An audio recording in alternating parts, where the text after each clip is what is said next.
So what you've just done is you've developed your understanding of your community. Now, there will have been plenty of things in there that you knew about. You knew that there was the YMCA club, you knew that there was a football club, you knew that, the characteristics of perhaps older people, but you've also picked up some new pieces of information there that will be really helpful. So really what happens is this forms the foundation, the kind of background understanding that you need, and you really do need it to develop a really effective community project, a community health and wellbeing project. If you don't understand the characteristics and the assets of your community, it's really difficult to create a project that nestles into the strengths of your community. You tend just to sit it on top and hope for the best, and it's very difficult to get it to take on a life of its own. If you don't understand the target audience, the people that you want it to work with, you end up creating a project that, it might sit in the community, it might have legs in the community, but it really doesn't connect with the individual you're trying to connect it to. So I want you to hold on to these ideas and keep referring back to these ideas as you step into the next stage. So remember the asset-based approach, that there are all sorts of resources that you can take advantage of in your community. And they range all the way from the physical assets of the community, whether it be buildings or mountains or parks, all the way through to the individual skills of an artist or, the fact that the kids really like doing stuff around the creek in the local area. Okay, so those assets are, I guess, a set of resources that you can draw on, but also that you can empower to bring a bunch of people together who are excited about something to work on your project.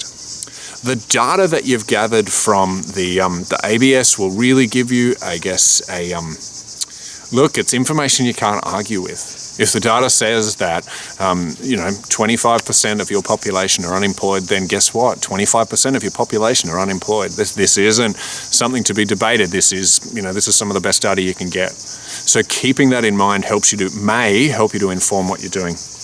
And finally, that rich understanding of your target audience, and you can never understand your target audience too well.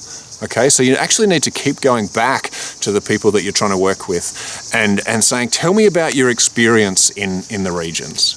If it's about exercise, go and have a chat. If you're thinking, okay, how do we get older people to exercise more? Go and sit with someone that you don't know at the pub and say, hey, what do you do to get physically active? What kinds of things do you do? Do you walk down the street? What does that mean? What's the challenge of that? What's the struggle of that? How often do you do it? Have conversations where you're there to listen, not to talk. Now, understanding the people that you're trying to work with, some of it is just interesting, but every now and again, what happens is you'll be sitting with Jeff at the park and Jeff will say something and you go, oh my goodness, I see how that matches with the assets of the community and the objectives of our project, and you have the kind of kernel of an idea.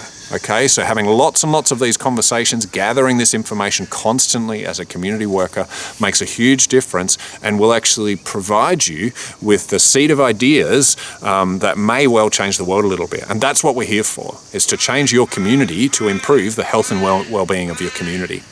So keep revisiting this information. Put it up as a poster. Write it down. Keep asking, okay, who's our target audience? Who's our target audience? Who's our target audience? Where does this sit in the community? Those things need to be absolutely central in the next stage of what you're doing. Looking forward to it. Catch you later.